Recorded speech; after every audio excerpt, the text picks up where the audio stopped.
कैसे हैं आप लोग। तो बच्चों आज हम आपके लिए फिर से लेकर के आए हैं केमिकल बॉन्डिंग का नया लेक्चर।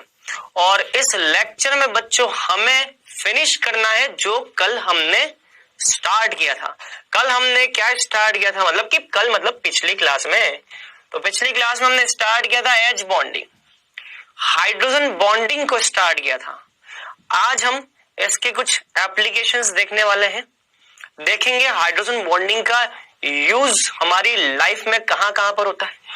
और उसके बाद हम स्टार्ट करने वाले हैं वेरी वेरी इंपॉर्टेंट, जिससे कि हर साल एवरी ईयर क्वेश्चन देखने को मिलता ही मिलता है। ऑलमोस्ट एवरी ईयर बोल सकता हूं मैं, हर साल केमिकल बॉन्डिंग का ये टॉपिक ऐसा है जो कि हर साल आपको एक क्वेश्चन, लगभग हर साल बोल रहा हूं, हो सकता है जैसे इस बार आया, अगली बार आया, उसके अगली बार आया, हो सकता है चौथे साल ना आए, लेकिन फिर पांचवें, छठे, सातवें, आठवें, फिर 4 लगातार साल में, मतलब कहने का मतलब लगभग हर साल आता है बच्चों, हर साल आता है एवरी ईयर। ठीक है, प्रोबेबिलिटी बहुत ज्यादा है, तो ये हमारे लिए बहुत ज्यादा इंपॉर्टेंट है, क्वेश्चन बनने की संभावना पूरी है। और यही होगा हमारा इस चैप्टर का सबसे लास्ट टॉपिक सहसंयोजक बंध के अंदर। और उसके बाद हम देखने वाले बच्चों इस चैप्टर का लास्ट टॉपिक, और वो है आयनिक बॉन्ड, आयनिक बंध। ठीक है, चलो तो आते हैं हम बच्चों सबसे पहले उस पॉइंट पर जो कि हमें आज पढ़ना है।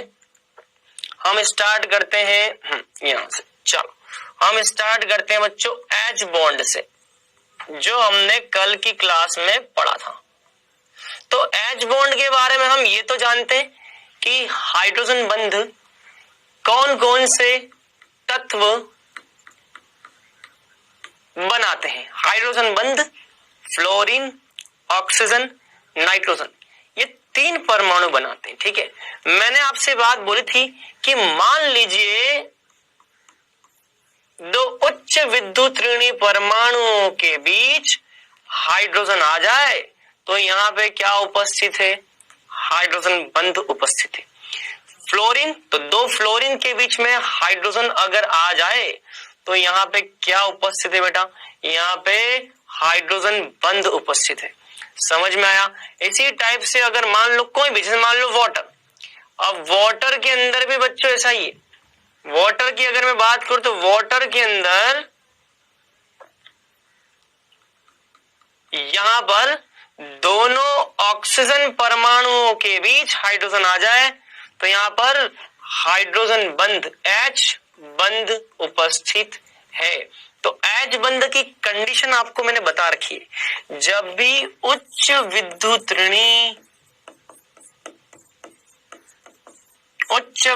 ऋणी तत्व, मतलब कि फ्लोरीन, ऑक्सीजन, नाइट्रोजन के बीच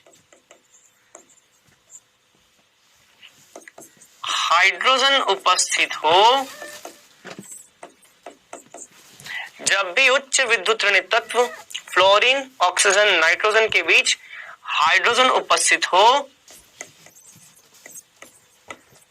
तब वहां H बंध पाया जाता है। ये बच्चों पहचान करने का तरीका, पहचान का तरीका। ठीक है, तो अगर आपको हाइड्रोजन बंध कहां कहां पर है ये पहचान करने, तो उसका तरीका ये है, जैसे कि यहां देखो दोनों ऑक्सीजन के बीच में क्या है, हाइड्रोजन। 2 ऑक्सीजन के बीच में अगर ये हाइड्रोजन है तो यहाँ पे H बंध पाया जाता है। तो हाइड्रोजन बंध पाया कहां जाता है, कहां पर ये होता है, इसको पहचानने का तरीका, 2 उच्च विद्युत ऋणी परमाणु के बीच हाइड्रोजन उपस्थित है तो वहां H बंध पाया जाता है। चलो अब बच्चों बात करते हैं आगे की। इसमें मैंने कल आपको बताया था कि 2 प्रकार के H बंध होते हैं, एक इंटरमोलिक्यूलर H बॉन्ड,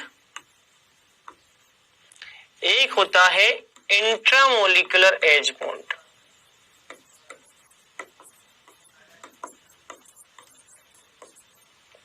इंटरमोलिकुलर का मतलब होता है 2 अलग अलग अणुओं के बीच में, जैसे कि यहां देखो सभी बच्चे ध्यान से, ये HF का एक अणु है और ये HF का दूसरा अणु है। HF के दो भिन्न अणुओं के बीच में अगर हाइड्रोजन बंध है तो इसको हम बोलते हैं बेटा इंटरमोलिकुलर एज बंध। दो अलग अलग अणुओं के बीच में यदि एज बंध पाया जाता है तो इसको हम बोलते हैं इंटरमोलिकुलर हाइड्रोजन बॉन्ड। दो अलग अलग अणु, ये पानी का एक अणु,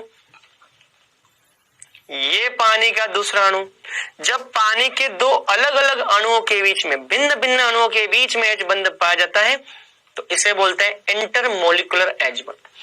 और मान लीजिए अगर ऐसा कोई एग्जाम्पल दे रखा, मान लो अगर आपको ऐसा कोई एग्जाम्पल दे रखा है,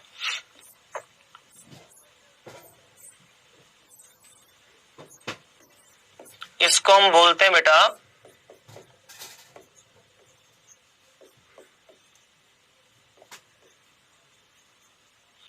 ऑर्थो नाइट्रोफिनोल। इसका नाम होता है बेटा ऑर्थो नाइट्रोफिनोल।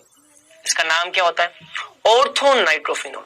अब बच्चों ये एक ही अणु है, जब एक ही अणु के अंदर हाइड्रोजन बंध पाया जाए, समान अणु में हाइड्रोजन बंध पाया जाए, इसी अणु के अंदर हाइड्रोजन बंध है, उसे हम बोलते हैं इंट्रामोलिकुलर एज बॉन्ड। एक ही अणु में, जबकि यहां देखो यहां पे दो अणुओं के बीच में, एक अणु ये और दूसरा अणु ये, एक अणु ये दूसरा अणु ये, दो अणुओं के बीच में एज बंध हो तो इसको हम बोलते हैं इंटरमोलिकुलर एज बॉन्ड।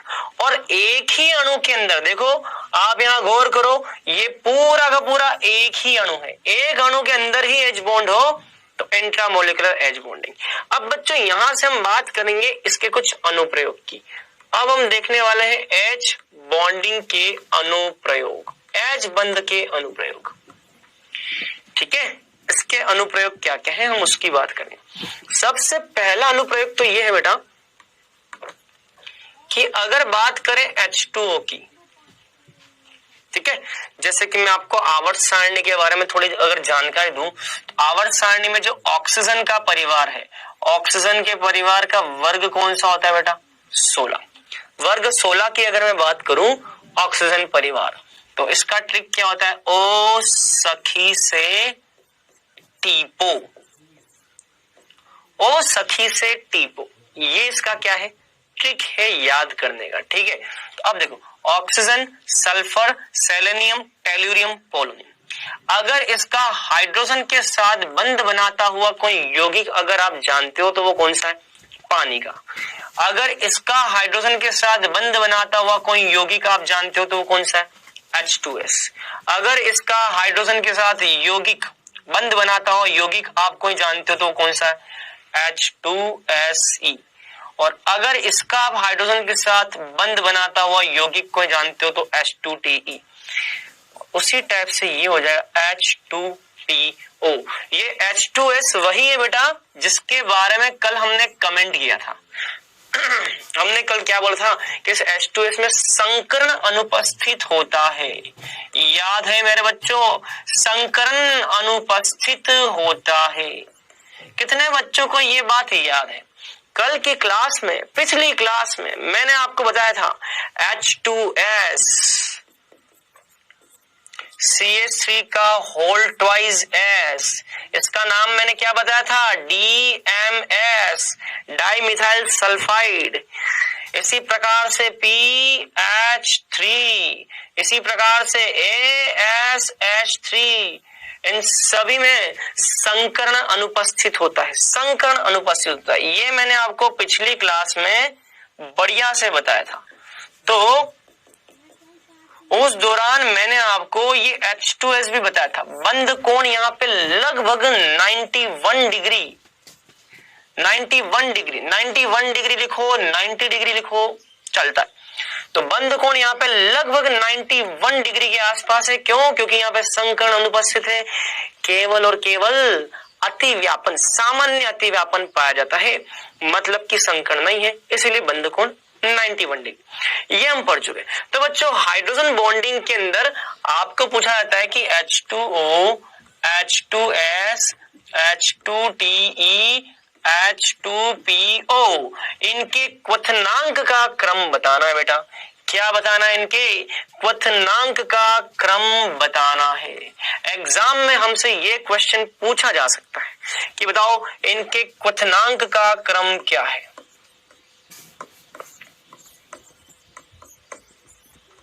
इनके क्वथनांक का क्रम क्या होता है?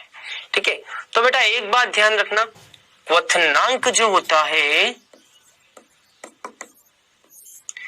क्वथनांक जो होता है बेटा, ये क्वथनांक किसके समानुपाती होते हैं? क्वथनांक मतलब कि बॉइलिंग पॉइंट। क्वथनांक मतलब कि बॉइलिंग पॉइंट। बेटा बॉइलिंग पॉइंट जो होता है ये समानुपाती होता है अणुभार के। किसके समानुपाती होता है बेटा? अणुभार के। अच्छा क्वथनांक क्या होता है, कोई बताएगा?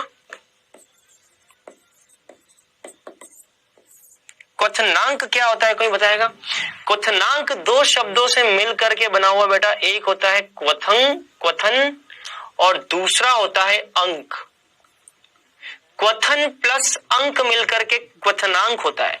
क्वथन को हिंदी में हम बोलते हैं उबलना। क्या बोलते हैं? उबलना। ऐसा अंक जिस पर कोई द्रव उबलता है। अब अंक मतलब क्या? तापमान। क्या बेटा? तापमान। तो वह तापमान जिस पर कोई द्रव उबलता हो, खोलता हो। जब कोई द्रव पूरी तरह से किसी एक निश्चित ताप पर सारा का सारा द्रव एकदम से उबल करके वाष्प में बदल जाए, उसको हम बोलते हैं क्वथनांक बिंदु।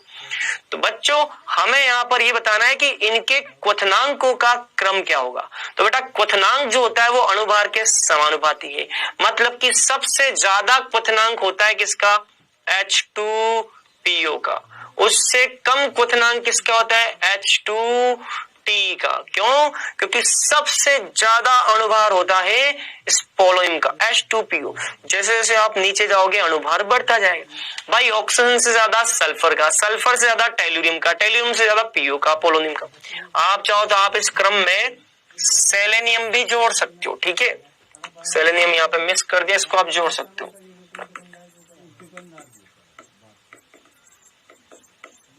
ठीक है, ऐसा भी कर सकते हो। तो सबसे ज्यादा क्वथनांक जो होता है बेटा वो उसका होता है जिसका अणुभार सबसे ज्यादा। तो H2PO, H2TE।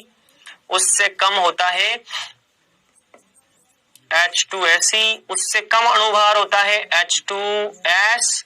और सबसे कम अणुभार होता है H2O। तो यहाँ पे बच्चों एक बात ध्यान रखें, क्रम होता है क्वथनांक का ये। लेकिन लेकिन लेकिन यहाँ पर गड़बड़ कहाँ है? ये वाला जो है ये गड़बड़ है, ये गलत है। अगर आपने ये लिख लिया तो हमारा आंसर एग्जाम में रॉन्ग हो जाएगा। याद रखना H2O का क्वथनांक सबसे कम नहीं होता। H2O का क्वथनांक, ये पूरा क्रम तो वैसा ही रहेगा। H2O जो सबसे पीछे है ना, ये आ जाएगा सबसे आगे। मतलब कि वास्तविकता में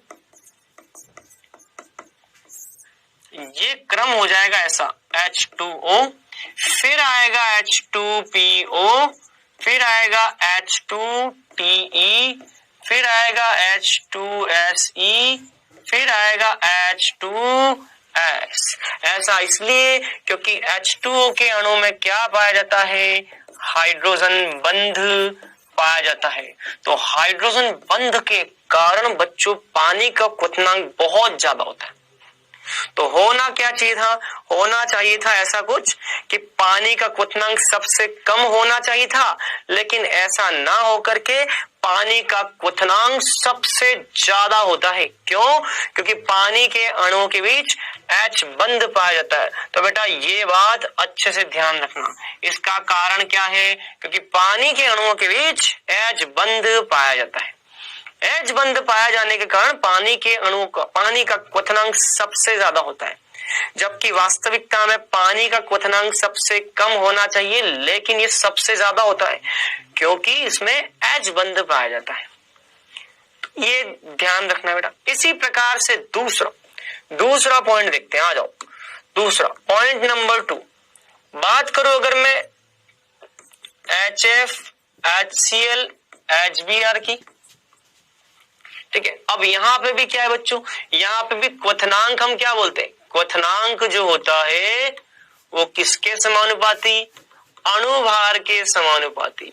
तो यहाँ पे क्वथनांक सबसे ज्यादा किसका होना चाहिए? इस फॉर्मूले के हिसाब से क्वथनांक सबसे ज्यादा होना चाहिए HBr का, फिर HCl का, और सबसे कम होना चाहिए HF का, क्योंकि उसका अणुभार सबसे कम होता है। लेकिन ध्यान रखें, ये भी यहाँ पर क्या है? पूरी तरह से गलत है। क्यों? क्योंकि HF के अणुओं में क्या पाया जाता है? H बंध। इसीलिए HF का जो क्वथनांक होगा वो सबसे ज्यादा होगा H बंध के कारण। ये ध्यान रखें। तो बेटा ये सारी बातें जो कि आपको ध्यान रखनी। अच्छा, कई बच्चों के दिमाग में आ रहा होगा, सर क्वथनांक अणुभार के समानुपाती क्यों है? क्वथनांक अणुभार के समानुपाती क्यों है? बेटा एक बात ध्यान रखना, अणुभार जितना ज्यादा होता है उतना ही अणुओं के बीच आकर्षण ज्यादा होता है। अणुभार ज्यादा होने से अणुओं के बीच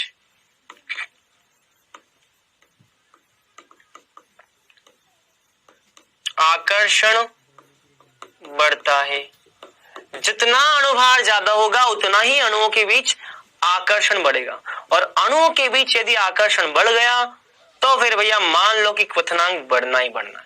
तो क्वथनांक को अगर आप बढ़ाना चाहते हो तो अणुओं के बीच आकर्षण बढ़ना चाहिए, ताकि आप उसको आसानी से वाष्प में परिवर्तित नहीं कर पाओ। भाई सीधी सी बात है, अगर मुझे द्रव को वाष्प में बदलना तो द्रव के अणुओं के बीच आकर्षण बल को तोड़ना पड़ेगा। अब आकर्षण बल को तोड़ने के लिए आपको उनके बीच में इंटरेक्शन जो होगा उसको वीक करना होगा। अब वो वीक कब होगा? जब आप टेम्परेचर ज्यादा से ज्यादा दोगे। तो आकर्षण अगर ज्यादा होगा तो वो बंध इजीली टूट नहीं पाएगा, और ये किस पर निर्भर करता है बेटा? अणुभार। चल तीसरा, इसी क्रम में तीसरा आता है बच्चों ammonia PH3 ASH3 SBH3। Nana Patekar, Asrani, सब बीमार। ये ट्रिक होती ना बेटा, वर्ग 15 के तत्वों को याद रखने की क्या ट्रिक है? वर्ग 15 के तत्वों को याद रखने की ट्रिक क्या है? नाना पाटेकर, असरानी, सब बीमार। तो नाइट्रोजन का हाइड्रोजन के साथ यौगिक, फास्फोरस का हाइड्रोजन के साथ यौगिक, आर्सेनिक का हाइड्रोजन के साथ यौगिक, एंटीमनी का हाइड्रोजन के साथ यौगिक, और बिस्मथ का हाइड्रोजन के साथ यौगिक।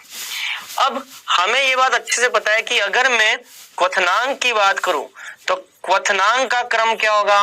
क्वथनांक अणुभार के समानुपाती, मतलब कि सबसे ज्यादा क्वथनांक BiH3 का होना चाहिए, फिर उसके बाद SbH3 का होना चाहिए, फिर उससे कम अणुभार ASH3 का होना चाहिए, उससे कम अणुभार PH3 का होना चाहिए, और सबसे कम अणुभार NH3 का। तो सबसे कम क्वथनांक NH3 का होना चाहिए। लेकिन यहाँ पर भी ध्यान रखें कि NH3 का क्वथनांक सबसे कम नहीं होता। NH3 का क्वथनांक सबसे कम नहीं होता। NH3 का क्वथनांक सबसे ज्यादा होता है। यहाँ आएगा NH3। क्यों? क्योंकि NH3 के बीच अणुओं के बीच H बंध पाया जाता है। H बंध के कारण क्वथनांक अमोनिया का क्या होता है बेटा? ज्यादा होता है। ये ध्यान रखना। चलिए अगला, पहला हो गया, दूसरा हो गया, तीसरा हो गया। अब आते हैं बच्चों चौथे पॉइंट पर। बच्चों आपने महसूस किया होगा कि बर्फ जो होती है वो पानी के तल पर द्रव अवस्था जो है पानी की, उस पानी की द्रव अवस्था पर बर्फ तैरती है। बच्चों कभी आपने देखा होगा कि बर्फ को पानी के ऊपर रख करके देखो, पानी की द्रव अवस्था पे रख करके देखो, बर्फ जो होता है वो पानी के ऊपर तैरता है। तो आपने कभी महसूस किया है कि बर्फ पानी के ऊपर क्यों तैरता है? ये आपका पानी है, और पानी के ऊपर बर्फ अगर आपने रख दिया तो ये कभी डूबता नहीं है बेटा। ये बर्फ क्या करता है? बर्फ पानी के ऊपर फ्लोट करता है, तैरने का काम करता है बेटा। बर्फ पानी में डूबती नहीं है, तैरती है। बर्फ हल्का होता है बेटा, तो बर्फ का घनत्व पानी से कम होता है, अतः यह पानी की सतह पर तैरने का काम करता है। अब ऐसा क्यों होता है, आ जाओ देखते हैं ऐसा क्यों होता है। चलो अब इसका कारण क्या है। पानी का घनत्व मतलब कि बर्फ का घनत्व पानी से कम होता है, इसका क्या कारण है, आ जाओ देखें इसका कारण देखते हैं। पानी का घनत्व बर्फ का घनत्व पानी से कम क्यों होता है, इसका कारण देखते हैं। बेटा बर्फ के अंदर एक बात महसूस करना, बर्फ क्या है, बेसिकली बर्फ भी तो एक तरह का पानी, तो बर्फ क्या है, बर्फ के अंदर पानी के अणु होते हैं। बर्फ के अंदर पानी के 4 अणु जो होते हैं बेटा, वो 4 अणु आपस में इस प्रकार से हाइड्रोजन बंध का निर्माण करते हैं।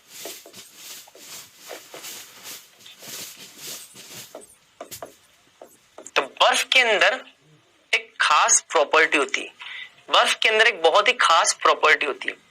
बर्फ जो होता है वो पानी के ऊपर तैरने का काम करता है। अब इसका क्या कारण है देखो, तो वाटर का एक मॉलिक्यूल ये मॉलिक्यूल, ये मॉलिक्यूल, ये मॉलिक्यूल, जब ये बर्फ अवस्था में होगा, जब ये बर्फ कंडीशन में होगा, तो होता क्या बच्चों, ये ऑक्सीजन जो है ये इस हाइड्रोजन के साथ क्या करता है, अभी मैंने आपको क्या बताया था, H बंध, हाइड्रोजन बॉन्डिंग करता है बेटा। चलो ठीक है, फिर ये ऑक्सीजन इस हाइड्रोजन के साथ H बॉन्डिंग करता है, फिर ये हाइड्रोजन इस ऑक्सीजन के साथ H बॉन्डिंग करता है। देखो अभी एक बहुत ही शानदार सा स्ट्रक्चर बन करके आएगा आपके सामने, ठीक है। ये हाइड्रोजन इस H के साथ क्या करता है, H बॉन्डिंग करता है। अब देखो थोड़ा यहाँ पे गौर करो ध्यान से बेटा, है ना, यहाँ बीच में कैविटी बन चुकी है, देखो बीच में बहुत बड़ा गैप बन चुका है ना। तो जब चारों वाटर के मॉलिक्यूल आपस में H बॉन्डिंग से जब जुड़ गए, तो जब चारों एक दूसरे से जुड़ेंगे ना, तो बीच में क्या आ जाएगी, एयर कैविटी आ जाएगी, हवा का बुलबुला। यहाँ पे क्या फंस जाता है बेटा, बुलबुला फंस जाता है, एयर की कैविटी बन गई, एयर का बुलबुला बन गया। आपने देखा होगा कि बर्फ के अंदर बच्चों, आपने महसूस किया होगा, बर्फ के अंदर आपने देखा होगा कि आपको बुलबुले दिखाई देते हैं। जैसे मान लो बर्फ का टुकड़ा है, बीच बीच में से हवा के बुलबुले आपको दिखाई देते हैं बर्फ के अंदर। कितने बच्चों ने ये महसूस कर रखा, देखा है, नहीं देखा तो एक काम करो, फ्रिज तो सबके घर में होगा ही, फ्रिज में से बर्फ का टुकड़ा निकालो, उसको ध्यान से देखो बेटा, उसमें बीच बीच में एयर बबल्स होती हैं।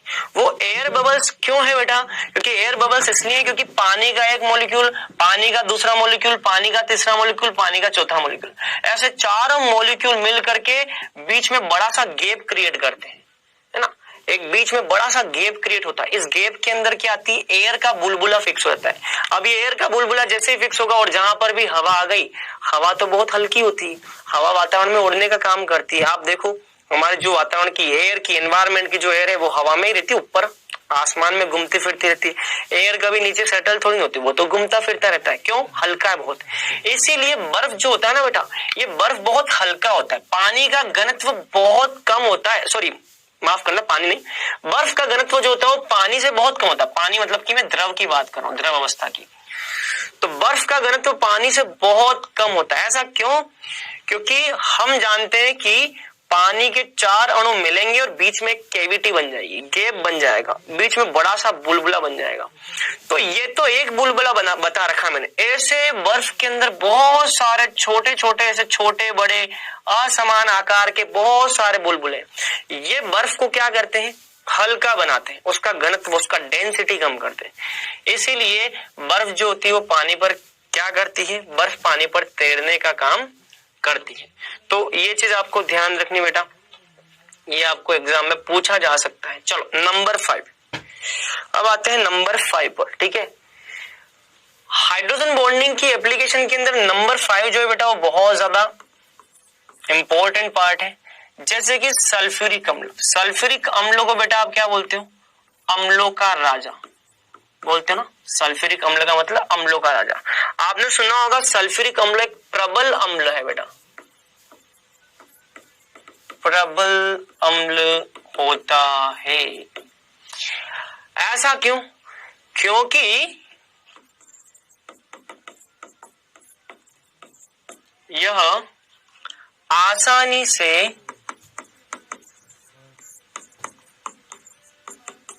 H+ दे देता है। यह आसानी से H+ देता है। H+ का मतलब बच्चों क्या? प्रोटॉन। ये आसानी से प्रोटॉन दे देता है। आपने पढ़ा होगा अम्ल कौन होते हैं? अम्ल वो होते हैं जो कि आसानी से H+ देते हैं, प्रोटॉन देते हैं। तो अम्ल वो होते हैं जो कि H+ का त्याग करते हैं। ये प्रबल अम्ल है बेटा। ऐसा क्यों? चलो, तो H2SO4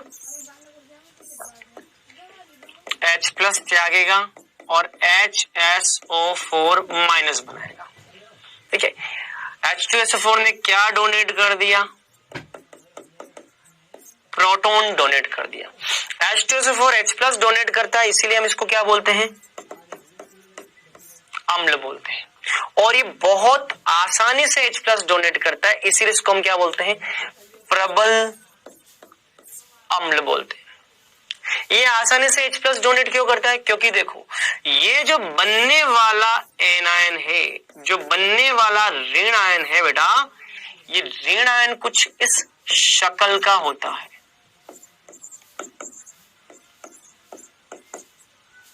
ऐसी शक्ल का होता है ये, इस टाइप से। तो आप यहां पे देखो कि यहां H बंध उपस्थित है बेटा, H बंध उपस्थित है। यदि किसी के पास H बंध उपस्थित होगा तो बहुत ज्यादा क्या होगा? स्थायी। H बंध उपस्थित होता है।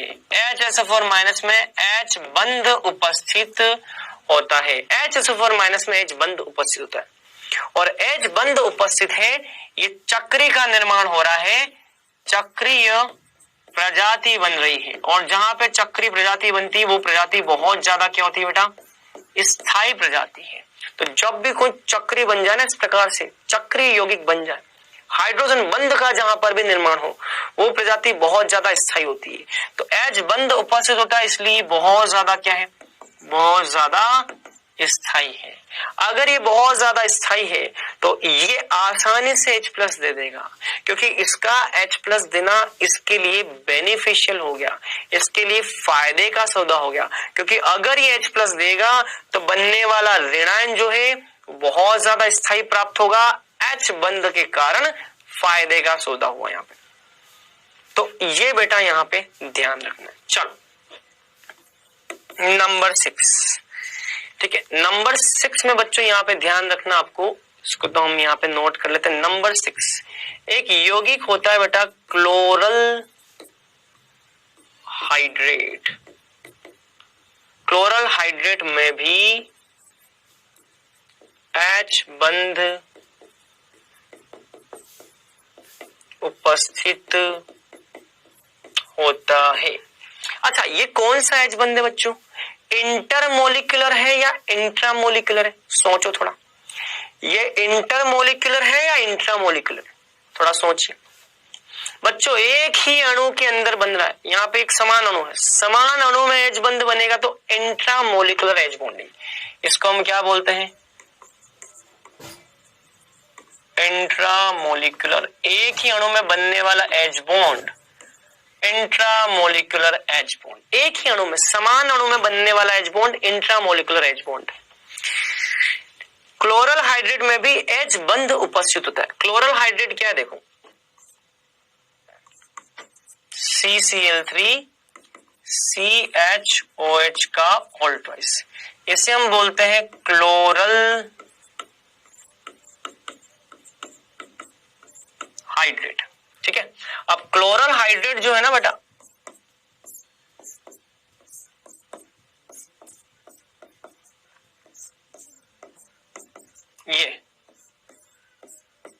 ये क्लोरल हाइड्रेट, ये होता है क्लोरल हाइड्रेट। तो इस क्लोरल हाइड्रेट में बेटा क्या उपस्थित होता है, H बंध उपस्थित होता है, ये H बंध इस तरीके से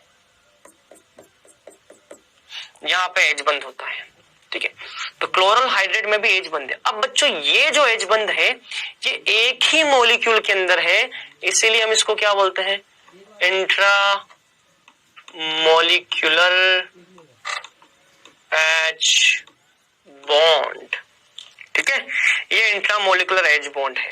लेकिन बच्चों इससे आप खास करके याद रखना, वेरी वेरी इंपॉर्टेंट, क्यों, क्योंकि जनरली क्लोरीन हाइड्रोजन बॉन्ड नहीं बनाता। मैंने आपको बता रखा है केवल फ्लोरीन, ऑक्सीजन, नाइट्रोजन, ओनली ये 3 एलिमेंट ऐसे हैं जो कि एच बंध बनाते हैं। लेकिन यहाँ पे देखो क्लोरीन जो है वो एच बंध का निर्माण कर रहा है, तो ये एक अपवाद है बेटा, और जहां विज्ञान है वहां पे अपवाद तो होगा ही होगा। तो अपवाद है, इसको आपको ध्यान रखना। यहाँ पे क्लोरीन जो होता है ये हाइड्रोजन बॉन्ड का फॉर्मेशन करता है। तो अगर आपसे पूछ लिया जाए कि बताओ कोई ऐसा एग्जाम्पल है जिसमें फ्लोरीन, ऑक्सीजन, नाइट्रोजन नहीं होते फिर भी हाइड्रोजन बॉन्ड का फॉर्मेशन होता है, हाँ बिल्कुल, क्लोरल हाइड्रेट। सर ऐसा क्यों, बस अपवाद है, कुछ चीजें ऐसी हैं जो कि नहीं होनी चाहिए लेकिन हो जाती हैं, समझ में आए। तो ये इसका एक एक्सेप्शन है बेटा, इसको हम एक्सेप्शन बोलते हैं। सर कोई और एग्जाम्पल ऐसा, बिल्कुल ऐसा एक और एग्जाम्पल होता है बेटा, ये एक्सेप्शन, एक्सेप्शन, ठीक है। तो ये ध्यान रखना, ये क्लोरीन यहाँ पर जो होता है वो एच बॉन्ड का फॉर्मेशन करता है, जबकि क्लोरीन जनरली हाइड्रोजन बॉन्ड नहीं बनाता। लेकिन यहाँ पर क्लोरीन वाला ये जो केस है वहां पे हाइड्रोजन बॉन्डिंग का फॉर्मेशन हो रहा है, एक्सेप्शन है। चलो एक एग्जांपल और भी बेटा, HCN का अणु, कौन सा, HCN का अणु।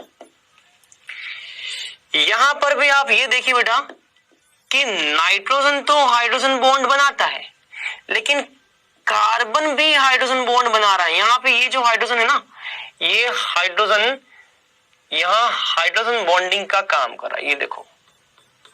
तो ये बहुत ज्यादा इंपॉर्टेंट है, ये ध्यान रखना, वेरी वेरी इंपॉर्टेंट।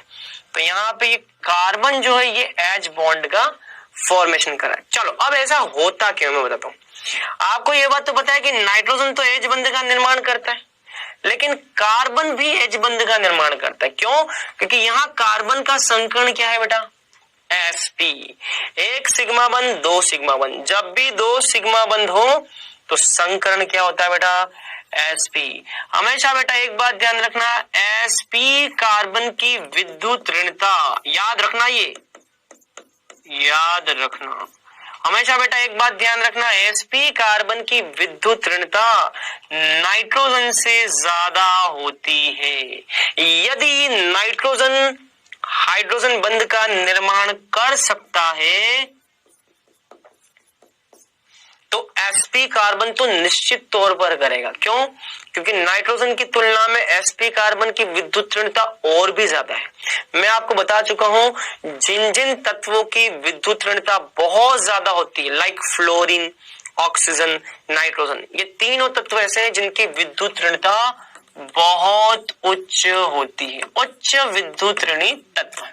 अब मैं बोल रहा हूं कि फ्लोरीन हाइड्रोजन बॉन्ड बना सकता है, ऑक्सीजन बना सकता है, नाइट्रोजन भी बना सकता है, तीनों ही उच्च विद्युत ऋणी है। और एक सूचना हमको यहाँ पे और मिलती है कि sp कार्बन की विद्युत ऋणता नाइट्रोजन से भी ज्यादा है। इसका मतलब अगर नाइट्रोजन बना सकता है तो sp कार्बन तो निश्चित तौर पर हाइड्रोजन बॉन्ड बना सकता है, क्योंकि उसकी विद्युत ऋणता नाइट्रोजन से भी ज्यादा है। इसका मतलब यहाँ पे ये क्या बनाएगा, एच बंध बनाएगा, फिर यहाँ पे भी दूसरे अणु के साथ, फिर ये भी दूसरे अणु के साथ। तो ये एग्जाम्पल भी ध्यान रखना, ये भी एक्सेप्शनल केसेस हैं बच्चों, ठीक है। चलो तो ये बेटा ध्यान रखना है आपको इस तरीके से। चलिए तो ये बच्चों पूरा था एच बॉन्डिंग की कहानी। और भी कई चीजें होती हैं एच बॉन्डिंग में, लेकिन वो अलग अलग चैप्टर के साथ अलग अलग टॉपिक आने पर उनके अकॉर्डिंग मैं आपको बता दूंगा, बिल्कुल बेफिक्र रहिए। अब आते हैं बच्चों इस चैप्टर के बहुत ही इंपॉर्टेंट सेगमेंट पे, और वो सेगमेंट है आपका molecular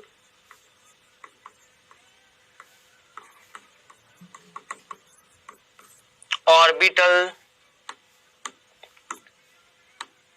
theory. Molecular orbital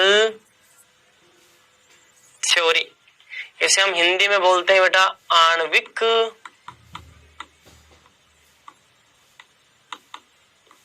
कक्षक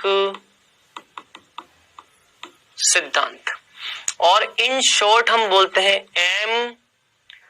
MOT। क्या बोलते हैं बेटा? MOT। तो मॉलिक्यूलर से M, ऑर्बिटल से O, थ्योरी से T, MOT। क्या बोलते हैं बेटा इसको? ए मोटी। ए मोटी नहीं, MOT। नालायको, क्या है ये? MOT। ए मोटी नहीं, MOT। चलो अब बात करते हैं ये होता क्या है। ठीक है, देखो बेटा एक बात ध्यान रखनी है, क्या लिखा है? आणविक कक्षक सिद्धांत। आणविक कक्षक सिद्धांत, इस सिद्धांत का उद्देश्य है बच्चों यह अणु की बंध ऊर्जा, बंध क्रम, ठीक है, यह अणुओं की बंध ऊर्जा, बंध क्रम,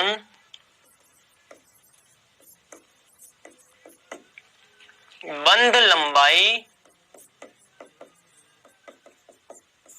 तथा चुंबकीय गुणों के बारे में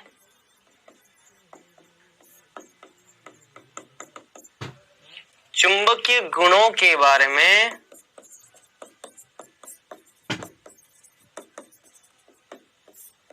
व्याख्या करता है। कोई आपसे बोल दे कि बताओ MOT का क्या यूज है? यह अणुओं की बंध लंबाई, बंध क्रम, बंध ऊर्जा और चुंबकीय गुणों के बारे में व्याख्या करता है। मतलब कि कौन सा अणु ऐसा है जो कि चुंबक से आकर्षित होता है और कौन सा अणु ऐसा है जो कि चुंबक से प्रतिकर्षित होता है। तो चुंबक से आकर्षित होने वाले, चुंबक से प्रतिकर्षित होने वाले अणुओं के बारे में यह सिद्धांत बहुत बढ़िया तरीके से हमको क्या देता है? इंफॉर्मेशन देता है। ठीक है, चलो तो अब आते हैं इस सिद्धांत पे। तो ये है MOT। इस MOT की अब हम करेंगे डिटेल में व्याख्या। चलो तो ये MOT जो है बेटा, इस MOT सिद्धांत को 1932 में हुंड और मूलिकन नाम के दो साइंटिस्ट थे, उनके द्वारा प्रस्तावित किया गया। ठीक है, ये सिद्धांत किसके द्वारा दिया गया? हुंड और मूलिकन। क्या? हुंड और मूलिकन। ठीक है, चलो ये सिद्धांत क्या है आइए मैं आपको समझाता हूं। इस सिद्धांत में बेटा क्या होता है, जिस प्रकार से इलेक्ट्रॉन विभिन्न परमाणविक कक्षकों में उपस्थित होते हैं, उसी प्रकार से अणु में इलेक्ट्रॉन विभिन्न आणविक कक्षकों में होते हैं। जैसे कि बच्चों आपने सुना होगा हाइड्रोजन के परमाणु में परमाणवीय कक्षक होता है, 1s कक्षक। परमाणु के अंदर जो कक्षक है वो कौन सा है? 1s कक्षक, परमाणु कक्षक। उसी प्रकार से मान लो आपने हाइड्रोजन का अणु बना दिया H2, तो H2 के अंदर जो कक्षक उपस्थित है परमाणु के अंदर होता है परमाणवीय कक्षक। तो अणु के अंदर जो कक्षक होता है उसे हम बोलते हैं आणविक कक्षक। क्या बोलते हैं बेटा? आणविक कक्षक। परमाणु में परमाणविक कक्षक, अणु में आणविक कक्षक। तो यही बात लिखी है, परमाणु में इलेक्ट्रॉन होते हैं परमाणविक कक्षकों में और अणु में इलेक्ट्रॉन होते हैं आणविक कक्षकों में। किसमें होते हैं? आणविक कक्षकों में। जैसे कि परमाणविक कक्षक क्या होते हैं, देखो परमाणविक कक्षक को हम क्या लिखते हैं? S, P, D, F। ये सब क्या है? परमाणु के कक्षक। परमाणविक कक्षक को हम लिखते हैं S, P, D, F। ये सब परमाणविक कक्षक हैं। उसी प्रकार से बच्चों एक होते हैं आणविक कक्षक, अणुओं के कक्षक। आणविक कक्षक क्या होते हैं? Sigma 1s, sigma 2s, sigma 1s star, ये इनके नाम होते हैं बेटा। सिग्मा 2s स्टार, ये सब आणविक कक्षकों के नाम होते हैं। कहां से आए, किस तरीके से आए, अभी थोड़ी देर में हम इसकी डिटेल में देखने वाले हैं व्याख्या। डिटेल में अभी हम इसको देखने वाले, डिटेल में अभी थोड़ी देर में हम इसको देखने वाले। तो जैसे परमाणविक कक्षकों के नाम होते हैं S परमाणविक कक्षक, P परमाणविक कक्षक, D और F, वैसे ही अणुओं के अंदर sigma 1s, sigma 2s, sigma 1s star, sigma 2s star, ये सब आणविक कक्षकों के नाम होते हैं। तो परमाणविक कक्षकों के नाम है S P D F, आणविक कक्षकों के sigma 1s, sigma 2s, sigma 1s star, sigma 2s star, ऐसे नाम होते हैं बेटा। ठीक है, चलो अब हम बात करते हैं आगे की। ठीक है, क्लियर। चलो, जैसे बच्चों मान लो मुझे हाइड्रोजन के 2 परमाणुओं से बनाना है हाइड्रोजन का अणु। मान लो बच्चों मुझे हाइड्रोजन के 2 परमाणुओं से बनाना है हाइड्रोजन का अणु। मान लो मुझे हाइड्रोजन के 2 परमाणुओं के मिलने से बनाना है हाइड्रोजन का अणु। तो मैंने आपसे क्या बात बोली कि हाइड्रोजन के अंदर क्या होते हैं? परमाणवीय कक्षक। कौन है परमाणवीय कक्षक? 1s1, 1s परमाणवीय कक्षक। इसमें परमाणवीय कक्षक कौन है? 1s परमाणवीय कक्षक। उसमें परमाणविक कक्षक 1s, इसमें परमाणविक कक्षक 1s, इसमें 1s1, इसमें आ जाएगा 1s1। परमाणविक कक्षक 1s, परमाणविक कक्षक 1s, इसमें एक इलेक्ट्रॉन, इसमें आ जाएगा एक इलेक्ट्रॉन, इसमें एक इलेक्ट्रॉन यहाँ, इसमें एक इलेक्ट्रॉन यहाँ। तो जैसे परमाणुओं के अंदर परमाणवीय कक्षक होते हैं, वैसे ही जब ये दोनों मिलते हैं तो अणु के भी यहाँ पे क्या बनते हैं? आणविक कक्षक बनते हैं। तो परमाणुओं के कक्षक मिलते हैं तो आणविक कक्षक बनते हैं बच्चों। क्या बनते हैं? आणविक कक्षक। अब ऐसे समझो, अगर 2 परमाणुवीय कक्षक मिलेंगे तो कितने बनेंगे? 2 आणविक कक्षक बनेंगे। जैसे कि संकरण में होता है ना, संकरण में आप क्या बोलते हो? एक S और 2 P मिले तो एक S और 2 P, 1 और 2 मिलकर के कितने बने? 3। जितने परमाणुवीय कक्षक मिलेंगे उतने ही संकरित कक्षक बनते हैं। ऐसे ही बोलते हो ना। तो यहाँ पे वही होता है, जितने परमाणुवीय कक्षक मिलेंगे उतने ही अणु के कक्षक बनेंगे। अगर 2 परमाणुवीय कक्षक मिले तो 2 अणुओं के कक्षक बनेंगे। ध्यान रखना बेटा, अगर 2 परमाणुवीय कक्षक मिलेंगे तो अणुओं के भी 2 कक्षक मिलेंगे। अगर 4 परमाणुवीय कक्षक मिलेंगे तो अणुओं के भी 4 आणविक कक्षक बनेंगे। अगर 6 परमाणुवीय कक्षक मिलेंगे तो अणुओं के भी 6 आणविक कक्षक बनेंगे। अगर 10 परमाणुवीय कक्षक मिले तो अणु के भी 10 आणविक कक्षक बनेंगे। अगर 50 परमाणुओं के कक्षक मिले तो अणु के भी 50 आणविक कक्षक बनेंगे। जितने परमाणुविक कक्षक मिलेंगे उतने ही आणविक कक्षक बनेंगे। समझ में आया? तो अगर 2 परमाणुविक कक्षक मिले तो अणुओं के भी 2 कक्षक बनेंगे। यहां तक की बात क्लियर? चलो, अब बच्चों एक बात ध्यान रखना, किसी भी प्रक्रिया के अंदर हमने पढ़ रखा है कि ऊर्जा सदैव संरक्षित रहती है। पढ़ा है ना? ऊर्जा का सदैव क्या होता है? संरक्षण। जितनी ऊर्जा पहले थी बाद में भी उतनी ऊर्जा होगी। ऊर्जा ना तो नष्ट हो सकती है ना ही उत्पन्न हो सकती है। फिजिक्स में पढ़ रखा है, फिजिक्स में हमने पढ़ रखा है ऊर्जा संरक्षण का नियम। जितनी ऊर्जा पहले होगी उतनी ही ऊर्जा बाद में होगी। ऊर्जा सदैव संरक्षित रहती है, वो ना तो नष्ट की जा सकती ना उत्पन्न की जा सकती। अब देखो बेटा, दोनों परमाणुवीय कक्षक किस तल पर है? दोनों परमाणुवीय कक्षक इस लेवल पर है। जब इन दोनों के मिलने से आणविक कक्षक बनेंगे तो एक कक्षक की ऊर्जा जितनी ज्यादा होगी, ऊर्जा को संतुलित करने के लिए दूसरे कक्षक की ऊर्जा उतनी ही कम हो जाएगी। मतलब मान लो कि इन दोनों दोनों परमाणविक कक्षकों की ऊर्जा 0 है, मान लो 0 है, मान लो इन दोनों परमाणविक कक्षकों की ऊर्जा कितनी है, 0 जूल है।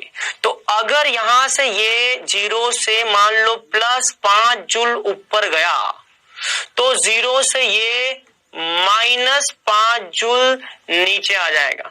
+5 और -5 फिर से मिलकर के कितने हो जाएंगे, 0 हो जाएंगे। ऊर्जा सदैव संरक्षित रहती है, पहले जितनी ऊर्जा है बाद में भी कुल ऊर्जा उतनी ही रहेगी बेटा। इसीलिए दो परमाणविक कक्षक के मिलने से जब दो आणविक कक्षक बनेंगे तो एक कक्षक जितना नीचे जाएगा दूसरा कक्षक उतना ही ऊपर आएगा, क्योंकि कुल ऊर्जा संरक्षित रहनी चाहिए। यहाँ पे टोटल एनर्जी अगर 0 जूल है तो अगर ये मान लो +5 चला गया तो 0 फिर से कब बनेगा, जब ये -5 आ जाएगा। हमें कुल मिलाकर के 0 मेंटेन करना है, क्योंकि ऊर्जा संरक्षित होती है, ऊर्जा ना तो उत्पन्न हो सकती ना ही नष्ट हो सकती है। अगर मान लो 0 जूल ऊर्जा है तो इस पूरी प्रक्रिया में भी 0 जूल ही होनी चाहिए। अगर ये +5 जूल गया तो ये नीचे -5 हो जाएगा, ताकि टोटल एनर्जी कंजर्व रहे। मान लो ये +5 की जगह ऊपर +3 आ गया तो ये नीचे 0 को बनाए रखने के नीचे क्या आएगा, -3 आएगा। +3 और -3 ये दोनों मिलकर के अंडा हो जाएगा, 0 हो जाएगा, एनर्जी कंजर्व रहेगी। तो हमेशा ध्यान रखना है बेटा, आणविक कक्षकों में एक कक्षक जितना नीचे जाएगा ऊर्जा में दूसरा कक्षक उतना ही ऊपर आएगा।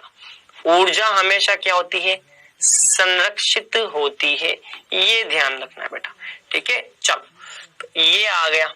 ठीक है, तो यहाँ पे एक कक्षक जितना ऊपर जाएगा दूसरा कक्षक उतना ही नीचे आएगा एनर्जी में।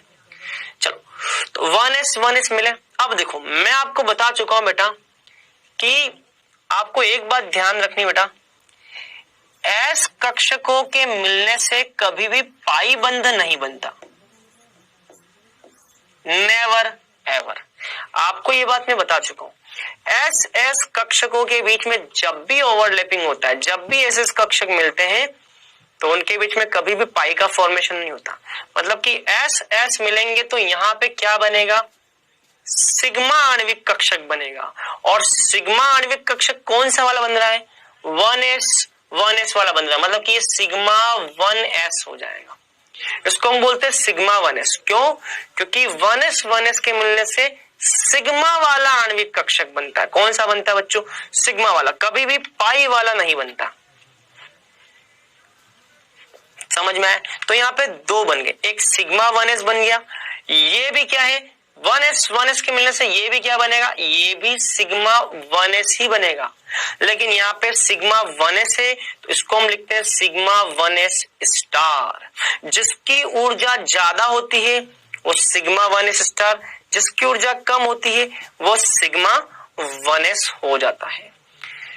सिग्मा 1s का मतलब हम इसका नाम बोलते हैं बच्चों बंधी आणविक कक्षक। इसको हम क्या बोलते हैं बेटा, बंधी आणविक कक्षक। और इसको हम बोलते हैं बेटा प्रतिबंधी, जिसकी ऊर्जा ज्यादा है। ये स्टार वाला जो होता है उसको हम बोलते हैं प्रतिबंधी आणविक कक्षक, प्रतिबंधी या विपरीत बंधी आणविक कक्षक, प्रतिबंधी या विपरीत बंधी आणविक कक्षक। तो एक जिसकी ऊर्जा कम है वो बंधी आणविक कक्षक, दूसरा जिसकी ऊर्जा ज्यादा है वो प्रतिबंधी आणविक कक्षक। समझ में आया? तो हमेशा ध्यान रखना बच्चों, जितने परमाणविक कक्षक मिलेंगे उतने ही आणविक कक्षक बनेंगे। एक आणविक कक्षक की ऊर्जा कम, दूसरे आणविक कक्षक की ऊर्जा ज्यादा। जिसकी ऊर्जा कम उसको बंधी आणविक कक्षक बोलते हैं, जिसकी ऊर्जा ज्यादा उसको प्रतिबंधी आणविक कक्षक बोलते हैं। ऊर्जा सदैव संरक्षित होती है। यदि ये दोनों 0 के लेवल पे हैं तो ये उतना ही नीचे जाएगा जितना कि ये ऊपर आएगा। ठीक है, समझ में आई बात यहां तक? तो ऐसे होता है बेटा। चलो मैं इसको थोड़ा सा और पिक्चराइज करता हूं। ठीक है, चलो पिक्चराइज करने से पहले मैं थोड़ा 1-2 पॉइंट और बता देता हूँ। हाँ, 1-2 पॉइंट और बता देता हूँ बेटा। देखो एक चीज और ध्यान रखना बेटा, यहाँ पे 1s मिल रहा है। 1s किससे मिल रहा है, 1s से मिल रहा है। 1s हमेशा 1s से ही मिलेगा, कभी भी 1s वाला 5s से नहीं मिलेगा बेटा। आप मुझे बताओ, बिरादरी में शादी जो होती वो बराबरी वाले लोगों में होती है ना। ऐसा बहुत मुश्किल से आपने देखा होगा कि एक अमीर इंसान गरीब लड़की से शादी कर रहा है, ऐसा देखा है क्या किसी ने? फिर तो वो मतलब जबरदस्त वाला प्यार व्यार हो तो वो अलग चीज है ना। घर वालों से झगड़ा वगड़ा करके भाग भगा करके शादी कर ले, अलग बात है। लेकिन जनरली होता क्या है कि बराबर बराबर वाले लोग जो होते हैं, सेम सेम औकात वाले लोग जो होते हैं, उनमें रिश्ता होता है। ऐसा ही होता है भाई। इसको ऐसे समझो, आपकी दोस्ती किससे होगी? जो आप जैसा होगा, जिसकी सोच आपसे मिलती होगी। मान लो कोई बच्चा पढ़ाई करने वाला है, तो पढ़ाई करने वाला बच्चा जो होगा वो पढ़ाई करने वाले बच्चे से ही दोस्ती करेगा। ऐसा थोड़ी ना है कि पढ़ाई करने वाला बच्चा बदमाश बच्चे से दोस्ती करेगा। इसका मतलब 1s वाला अगर दोस्ती करेगा तो ये उससे ही दोस्ती करेगा जहां पे इसकी ऊर्जा जिसके समान है। 1s की ऊर्जा बेटा 1s की समान होती है। 1s की ऊर्जा कभी भी ऐसा नहीं है कि 5s के समान हो जाए ना। इन दोनों में कभी भी दोस्ती नहीं हो सकती। अगर 1s वाला परमाणविक कक्षक मिलेगा तो 1s के साथ ही मिलेगा। 1s वाला 5s के साथ नहीं मिलेगा। आप खुद सोचो, 1s 1 की ऊर्जा और 5s 5 की ऊर्जा, अंतर है भाई, बहुत अंतर है। आपने ऊर्जा का फॉर्मूला पढ़ा होगा बेटा, बोर के मॉडल में आपने ऐसा फॉर्मूला पढ़ा होगा, -13.6 इंटू जेड स्क्वायर बटा एन स्क्वायर इलेक्ट्रॉन वोल्ट बटा एटम। आपने ये फॉर्मूला पढ़ा होगा। यहाँ पे n का मान कितना है? यहाँ पे n का मान है 1। यहाँ पे n का मान कितना है? यहाँ पे n का मान है 5। n का मान 1, n का मान 5। यदि n का मान बदलेगा तो ऊर्जा बदल जाएगी। इसका मतलब इन दोनों की ऊर्जा कभी भी तुल्य नहीं हो सकती, बराबर बराबर कभी नहीं हो सकती। और जब औकात दोनों की एक जैसी नहीं है, जब दोनों एक जैसे नहीं है, दोनों की सोच जब नहीं मिलती, जब दोनों एक दूसरे को पसंद नहीं करते, दोनों एक जैसे नहीं है, तो भैया दोस्ती कैसे हो सकती? इसका मतलब दोस्ती 1s के बीच में ही होगी। कभी भी 1s वाले की दोस्ती 2s 3s 5s के साथ में नहीं हो पाती, बहुत मुश्किल होता है। तो 1s वाला 1s वाले से ही दोस्ती करता है। हमेशा तुल्य ऊर्जाओं के बीच में, तुल्य ऊर्जा वाले परमाणु कक्षाओं के बीच में दोस्ती होती है बेटा, ये ध्यान रखें। इसके बाद अभी सारे पॉइंट्स मैं आपको बताऊंगा, डोंट वरी। उसके अलावा बच्चों एक बात ध्यान रखना, एस कक्षक की आकृति कैसी होती है? ऐसी होती है। इस एस कक्षक की आकृति कैसी होती है? ऐसी। भाई एस कक्षक दोनों की सममिति समान है। सममिति का मतलब दोनों की व्यवस्था। ये गोलाकार है तो भाई ये भी गोलाकार है, के साथ मिलता है।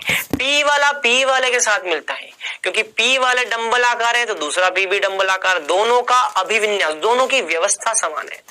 तो सममिति का मतलब समान सममिति वाले परमाणविक कक्षक ही आपस में मिलते हैं बेटा, ध्यान रखना। तो दो बातें ध्यान रखनी हमको, एक तो जिनकी ऊर्जा समान होगी, तुल्य ऊर्जा, बराबर ऊर्जा वाले परमाणविक कक्षक ही मिलेंगे, और दूसरा वही परमाणविक कक्षक मिलेंगे जिनकी सममिति समान होगी। सममिति का मतलब गोलाकार वाला गोलाकार वाले से ही मिलेगा, डंबल आकार वाला डंबल आकार वाले से ही मिलेगा। उनकी आकृति, उनका विन्यास जो है, अभिविन्यास, वो समान प्रकार का होना चाहिए। तो 1s वाला 1s वाले से ही मिलता है, P वाला P वाले से ही मिलता है। समझ में आया? तो ये ध्यान रखें। चलो, तो अब आते हैं हम इनके कुछ पॉइंट्स पे। तो देखो बेटा, पहला पॉइंट मेरे ख्याल से क्लियर होगा। देखो, जिस प्रकार परमाणु में इलेक्ट्रॉन परमाणविक कक्षकों में होते हैं, परमाणविक कक्षकों में है, उसी प्रकार से अणु में इलेक्ट्रॉन आणविक कक्षकों में होते हैं। ये रहे आणविक कक्षक। आणविक कक्षक तुल्य ऊर्जाओं और उपयुक्त सममिति वाले परमाणविक कक्षकों के संयोग से बनते हैं। देखो, जो आणविक कक्षक बनेगा, ये आणविक कक्षक समान ऊर्जा वाले और समान सममिति वाले परमाणविक कक्षकों के मिलने से बनता है। तो आणविक कक्षक किसके मिलने से बनता है? आणविक कक्षक तुल्य ऊर्जा, तुल्य मतलब कि बराबर, आणविक कक्षक बराबर ऊर्जा वाले परमाणविक कक्षकों के मिलने से ही बनता है। या आणविक कक्षक जो है बच्चों, समान सममिति वाले परमाणविक कक्षकों के मिलने से ही बनता है। समान सममिति वाले तुल्य ऊर्जा वाले कक्षकों के मिलने से ही बनता है। ये दूसरा पॉइंट। आणविक कक्षक में कोई इलेक्ट्रॉन एक ही परमाणविक कक्षक में परमाणविक कक्षक में कोई इलेक्ट्रॉन एक ही नाभिक में प्रभाव में रहता है, जबकि आणविक कक्षक में उपस्थित इलेक्ट्रॉन दो या दो से अधिक नाभिकों द्वारा प्रभावित होते हैं। बहुत बढ़िया। देखो यहां देखो बेटा, यहां जो इलेक्ट्रॉन है बेटा वो केवल एक ही नाभिक के द्वारा आकर्षित है। भाई हाइड्रोजन परमाणु है तो हाइड्रोजन परमाणु के परमाणविक कक्षक 1s के अंदर जो एक इलेक्ट्रॉन है उस पर केवल हाइड्रोजन के नाभिक का ही कंट्रोल है, एक ही केंद्र का कंट्रोल है, एक ही नाभिक का कंट्रोल है, एक ही परमाणु का कंट्रोल है। तो परमाणविक कक्षक में जो इलेक्ट्रॉन है उस पर एक ही नाभिक, एक ही परमाणु, एक ही केंद्र का कंट्रोल है, इसीलिए इसको हम क्या बोलते हैं, एकल केंद्री, एक परमाणु का ही कंट्रोल है। लेकिन अणुओं की बात करें तो अणुओं में हाइड्रोजन के दो परमाणु हैं, मतलब कि एक से ज्यादा परमाणु जो होते हैं वो यहाँ आने वाले इलेक्ट्रॉन को क्या करते हैं, कंट्रोल करते हैं। तो ध्यान रखना है बच्चों, अणु के आणविक कक्षकों में जितने भी इलेक्ट्रॉन आएंगे, अणु का मतलब एक से ज्यादा परमाणु, एक से ज्यादा परमाणु मतलब कि एक से ज्यादा नाभिक, एक से ज्यादा नाभिक मतलब कि एक से ज्यादा केंद्र। तो जब भी आणविक कक्षकों की बात होगी तो आणविक कक्षक में उपस्थित इलेक्ट्रॉन एक से या दो से ज्यादा, एक से ज्यादा नाभिकों द्वारा, एक से ज्यादा परमाणु द्वारा प्रभावित होते हैं। यह संख्या अणु में परमाणुओं की संख्या पर निर्भर करती है। जैसे कि यहाँ पे परमाणु की संख्या कितनी, 2, तो यहाँ पे आने वाले जितने भी इलेक्ट्रॉन होंगे वो दो परमाणु के नाभिकों द्वारा, एक से ज्यादा नाभिकों द्वारा, एक से ज्यादा केंद्र द्वारा कंट्रोल होते हैं, है ना, संतुलित होते हैं। इस प्रकार परमाणु कक्षक जो होते हैं वो एकल केंद्रीय, परमाणु कक्षकों में एक परमाणु का कक्षक ही इलेक्ट्रॉन पर कंट्रोल करता है, ये एकल केंद्रित होते हैं। और आणविक कक्षक जो होते हैं, आणविक कक्षक में एक से ज्यादा परमाणु के कक्षक उपस्थित होते हैं, वो बहुकेंद्रीय होते हैं। तो बहुकेंद्रीय क्यों, क्योंकि अणुओं में एक से ज्यादा परमाणु कक्षक, एक से ज्यादा परमाणु कक्षक तो एक से ज्यादा नाभिक, बहुकेंद्रीय, एक से ज्यादा नाभिक, एक से ज्यादा केंद्र, बहुकेंद्रीय। चलो एक चीज और बच्चों यहां देखना, इसके पास दो इलेक्ट्रॉन है तो इसका मतलब ये दोनों इलेक्ट्रॉन मुझे यहां भी भर दूंगी। सबसे पहले इलेक्ट्रॉन निम्न ऊर्जा वाले कक्षक में भरे जाते हैं। आपने परमाणु संरचना में ये बात पढ़ी होगी कि जब भी आणविक कक्षकों में इलेक्ट्रॉन भरे जाएंगे तो पहले निम्न ऊर्जा वाले कक्षक में भरे जाएंगे। अफबाउ सिद्धांत के हिसाब से इलेक्ट्रॉन निम्न ऊर्जा वाले कक्षक में भरे जाएंगे, फिर उच्च ऊर्जा वाले कक्षक में आएंगे। तो सबसे पहले ये दोनों इलेक्ट्रॉन निम्न ऊर्जा वाले कक्षक में आएंगे अफबाउ सिद्धांत के हिसाब से, और दोनों इलेक्ट्रॉन विपरीत चक्रण के साथ आएंगे, एक ऐसे सीधा तो एक ऐसे उल्टा। पाउली का नियम, पाउली के अपवर्जन सिद्धांत के हिसाब से एक दक्षिणावर्त चक्रण में होगा तो एक वामावर्त चक्रण में होगा। तो आपने पाउली का अपवर्जन सिद्धांत परमाणु संरचना में पढ़ रखा है, आपने अफबाउ का नियम परमाणु संरचना में पढ़ रखा है, आपने हुंड का अधिकतम बहुलता का नियम परमाणु संरचना में पढ़ रखा है। जो तीनों नियम परमाणु के अंदर इलेक्ट्रॉन भरने में काम में आते हैं वही नियम आपको यहां पर भी उपयोग में लेने हैं। अफबाउ सिद्धांत क्या बोलता है कि उस परमाणविक कक्षक में इलेक्ट्रॉन पहले प्रवेश करेगा जिसकी ऊर्जा निम्न होती है। ठीक उसी प्रकार उस आणविक कक्षक में इलेक्ट्रॉन सबसे पहले प्रवेश करेगा जिसकी ऊर्जा निम्न होती है। तो पहले इलेक्ट्रॉन यहां जाएंगे, जब यहां आ जाएंगे फिर यहां आएंगे। पाउली का सिद्धांत, पाउली का नियम क्या बोलता है, जो भी दो इलेक्ट्रॉन यहां भरते हो, एक कक्षक में आने वाले अधिकतम दो इलेक्ट्रॉन सदैव विपरीत चक्रण के साथ आएंगे। एक कक्षक में आने वाले दो इलेक्ट्रॉन सदैव विपरीत चक्रण के साथ आएंगे, एक दक्षिणावर्त चक्रण तो एक वामावर्त चक्रण। तो एक कक्षक में आने वाले दो इलेक्ट्रॉन, अधिकतम दो इलेक्ट्रॉन विपरीत चक्रण के साथ आते हैं, एक दक्षिणावर्त तो दूसरा वामावर्त। ये पाउली का नियम बेटा। तो पाउली का नियम, हुंड का अधिकतम बहुलता का नियम, अफबाउ नियम, ये सारे नियम यहाँ पे लागू होते हैं। चलो अगला चौथा पॉइंट, तो देखो ये पहला हो गया, दूसरा हो गया, तीसरा भी हो गया, एकल परमाणु, एकल केंद्रीय और बहुकेंद्रीय। बने हुए आणविक कक्षकों की संख्या संयोग करने वाले परमाणविक कक्षकों की संख्या के बराबर होती है। ये पॉइंट बोलता है कि आणविक कक्षक कितने बनेंगे ये निर्भर करता है कितने परमाणविक कक्षक संयोग करेंगे। जितने परमाणविक कक्षक संयोग करेंगे उतने ही आणविक कक्षकों का निर्माण होगा। 2 परमाणविक कक्षक संयोग करेंगे 2 आणविक कक्षक बनेंगे, 4 संयोग करेंगे 4 बनेंगे, 6 संयोग करेंगे 6 बनेंगे, 10 संयोग करेंगे 10 बनेंगे। तो कितने आणविक कक्षक बनेंगे उनकी संख्या संयोग करने वाले परमाणु कक्षकों की संख्या के बराबर होती है। जब 2 परमाणुवीय कक्षक मिलाए जाएंगे तो 2 आणविक कक्षक बनेंगे। एक बंधी जिसको बोलते हैं आबंधन, आबंधन बोलो या बंधी आणविक कक्षक बोलो एक ही बात है, और दूसरा होता है प्रतिबंधी या विपरीत बंधी बोलो एक ही बात है। ठीक है, तो एक बंधी एक प्रतिबंधी। बंधी की ऊर्जा कम है, प्रतिबंधी की ऊर्जा ज्यादा है। बंधी आणविक कक्षक की ऊर्जा कम है और प्रतिबंधी आणविक कक्षक की ऊर्जा ज्यादा है। जिसकी ऊर्जा कम होती है उसका स्थायित्व ज्यादा होता है। तो ऊर्जा जिसकी कम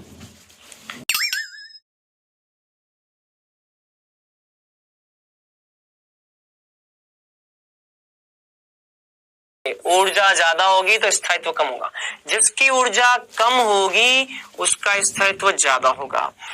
बंधी आणविक कक्षक की ऊर्जा कम है, स्थायित्व ज्यादा है। बंधी आणविक कक्षक की ऊर्जा कम है अतः उसका स्थायित्व ज्यादा है। प्रतिबंधी आणविक कक्षक की ऊर्जा ज्यादा है इसलिए उसका स्थायित्व कम है। जिस प्रकार किसी परमाणु के नाभिक के चारों ओर इलेक्ट्रॉन प्रायिकता वितरण परमाणु कक्षक द्वारा दिखाया जाता है, उसी प्रकार किसी अणु में नाभिकों के समूह के चारों ओर इलेक्ट्रॉन प्रायिकता वितरण आणविक कक्षक द्वारा दिखाया जाता है। इस पॉइंट को बच्चों मैं आपको नेक्स्ट क्लास में क्लियर करूंगा। आज समय हो चुका है तो हम इसको यहाँ पर कवर नहीं कर पाएंगे। मैं अगली क्लास में इसको डेफिनेटली कवर करूंगा। ठीक है, अगली क्लास में, नेक्स्ट क्लास में। ठीक है, एक लास्ट पॉइंट और बचा हुआ इसमें, वो देख लेते हैं। परमाणविक कक्षकों की भांति आणविक कक्षकों में भी पाउली का अपवर्जन सिद्धांत, अभी बताया था ना मैंने, जैसे पाउली का सिद्धांत आप पालन करते हो इलेक्ट्रॉन भरने के लिए, हुंड का अधिकतम बहुलता के नियम का पालन करते हो और अफबाउ नियम का आप पालन करते हो, उसी प्रकार से आणविक कक्षकों में भी आपको इन तीनों नियमों का पालन करना है। लेकिन कभी कभी बीच बीच में गड़बड़ आती है, तो गड़बड़ किस कारण आती है? प्रैक्टिकल डेटा के कारण, प्रयोगात्मक डेटा के कारण। तो फाइनली हमको जो भी डिसाइड करना होगा वो प्रयोगात्मक रूप से डिसाइड करना होगा। जनरली तो हम इनका पालन करेंगे, लेकिन फिर भी हमारा जो फाइनली जो डिसाइड करने का तरीका होगा वो प्रायोगिक मेथड से ही होगा। वो क्या होगा मैं आपको बताऊंगा। तो यहाँ पर परमाणविक कक्षकों की तरह N+L नियम के समान कोई नियम नहीं होता। यहाँ पे N+L नियम के जैसा कोई नियम नहीं। तो ये सब बातें बच्चों आपको ध्यान रखनी है। ठीक है, चल मैं फिर भी आपको थोड़ा सा इसका आइडिया देता हूं कि जिस प्रकार किसी परमाणु के नाभिक के चारों ओर इलेक्ट्रॉन प्रायिकता वितरण वक्र होता है, वितरण परमाणु कक्षक द्वारा दिखाया जाता है, उसी प्रकार अणु में नाभिकों के समूह के चारों ओर इलेक्ट्रॉन प्रायिकता वितरण होता है। ऐसे समझो बच्चों, जैसे मान लो मैंने लिखा 1s कक्षक। अब 1s कक्षक का आप तरंग फलन कैसे प्रदर्शित करते हो? ऐसे आपने परमाणु संरचना के अंदर श्रोडिंगर तरंग समीकरण के अंदर ऐसे किसी 1s कक्षक का जो तरंग फलन है वो आपने ऐसे प्रदर्शित करके देखा होगा। 1s कक्षक में जो इलेक्ट्रॉन है उसका तरंग फलन ऐसे होता है। तो वही बात है बच्चों, यहाँ पे ये जो 1s है ना, इसका कोई ना कोई एक तरंग फलन होगा, उसको हम बोलते हैं psi1s। यहाँ पे 1s, तो इसका कोई ना कोई तरंग फलन होता है बेटा, वो psi1s। तरंग फलन मतलब कि किसी भी इलेक्ट्रॉन की तरंग प्रकृति को प्रदर्शित करने वाला फलन, तो तरंग फलन। तो जैसे परमाणविक कक्षकों के लिए 1s psi1s ऐसे आप तरंग फलन को प्रदर्शित करते हो, उसी प्रकार से आणविक कक्षकों के लिए भी हम यहाँ पे इसके तरंग फलन को psi sigma1s psi sigma1s star इससे प्रदर्शित करते हैं। तो 1s का तरंग फलन psi1s, 1s का तरंग फलन psi1s, उसी तरीके से सिग्मा 1s का तरंग फलन psi sigma s और सिग्मा 1s स्टार का तरंग फलन साई सिग्मा 1s स्टार। ठीक है, इसको मैं अगली क्लास में डिटेल में बताऊंगा, डोंट वरी। पहले हम आते हैं क्विज पर। चलिए क्विज का क्वेश्चन नंबर फर्स्ट, किसका क्वथनांक सर्वाधिक है बताइए।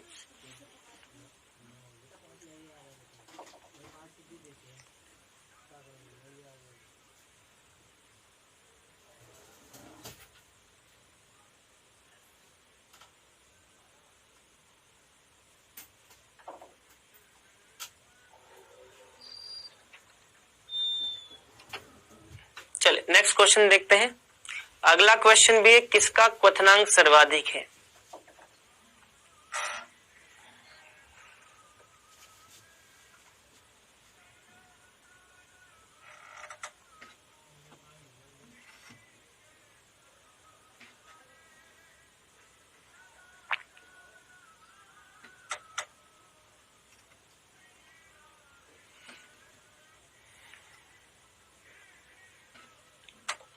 चलिए आते हैं फर्स्ट क्वेश्चन पे, किसका क्वथनांक सर्वाधिक है। मैंने आपको बताया वाटर, वाटर में क्या पाया जाता है बेटा, एज बॉन्ड पाया जाता है, इसीलिए इसका बॉइलिंग पॉइंट सबसे ज्यादा होता है अपने वर्ग के दूसरे यौगिक जिनके हाइड्रोजन के साथ बंध बने हुए। अच्छा अब यहाँ पे किसका क्वथनांक ज्यादा है, अमोनिया, अमोनिया NH3, इसमें भी क्या है बेटा, एज बॉन्ड है, इसीलिए इसका क्वथनांक क्या है, सबसे ज्यादा। तो बेटा आज हमने क्या पढ़ा, आज हमने MOT के मेन पोस्टुलेट देखे, मेन पॉइंट्स देखे, जो भी 6-7 पॉइंट हमने उसकी बात की। 1-2 पॉइंट ऐसे हैं जो कि मैंने आज डिटेल में नहीं बताया, मैं आपको अगली क्लास में डेफिनेटली इसको और बता दूंगा बढ़िया से। पैनल पे आप होमवर्क देख सकते हैं। अगली क्लास में हम इसी MOT को हम पूरा फिनिश करेंगे, जो भी बचे हुए मॉलिक्यूल्स हैं उनके बारे में हम डिस्कस करेंगे। ठीक है, चलिए तो आज के लिए बच्चों इतना ही, बेस्ट ऑफ लक।